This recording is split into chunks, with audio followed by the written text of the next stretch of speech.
लइकन पे जादू चलावतारू हो ओदा बाटे तहर जानमा। अच्छा कितना के पागल बनैलू ए गोरी, चल हाँ। कितना के पागल बनैलू ए गोरी। क्या बोल रहे हो? हम हो दीवाना हो गईनी तोहार। अच्छा? कितना के पागल बनैलू ए गोरी, हम हो दीवाना हो गईनी तोहार। काहे सेल्फी पगोतर मचावता रहो, ऐसे दूसरा पे नजर गड़ावता रहो। यहाँ लागे ना तोहर जोगार, जाके कहीं और चक्कर चलावा, जाके कहीं और चक्कर चलावा। ए राजा दाने ना गाली यही जा तोहार, जाके कहीं और चक्कर चलावा, दाने ना गाली यही जा तोहार।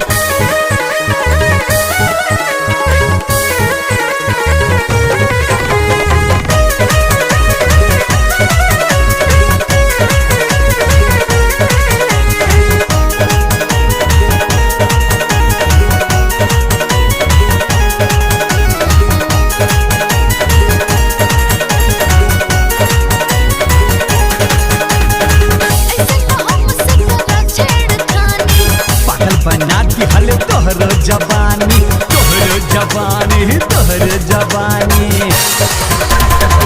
ऐसे ना हमसे करा छेड़खानी, पागल बना दिहल तोहरो जवानी। लागे हमरा से खा जइबे मार खा जइबे।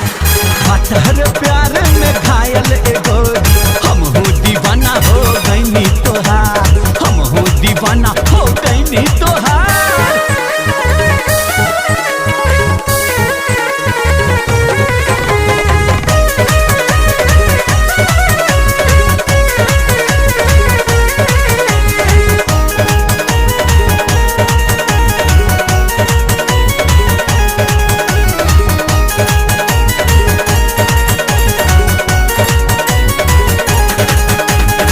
मन भी जाना कर अब नखरा, लागत करवई तू कौनो लफड़ा, तू कौनो लफड़ा, तू कौनो लफड़ा।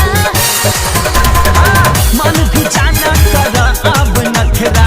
लागत करवई तू कौनो लफड़ा। डालबू जवानी का अचार, अचार, अचार। बीच सड़क आज हो जाई मर्डर, डाली ना गाली यही जा तोहार, डाली ना गाली यही जा तोहार। सेल्फी पे सेल्फी खिंचावतारू हो, सारा लइकन पे जादू चलावतारू हो ओदा बाटे तहर जानमा। अच्छा कितना के पागल बनैलू ए गोरी, चल हाँ। कितना के पागल बनैलू ए गोरी। क्या बोल रहे हो? हम हो दीवाना हो गईनी तोहार। अच्छा? कितना के पागल बनैलू ए गोरी, हम हो दीवाना हो गईनी।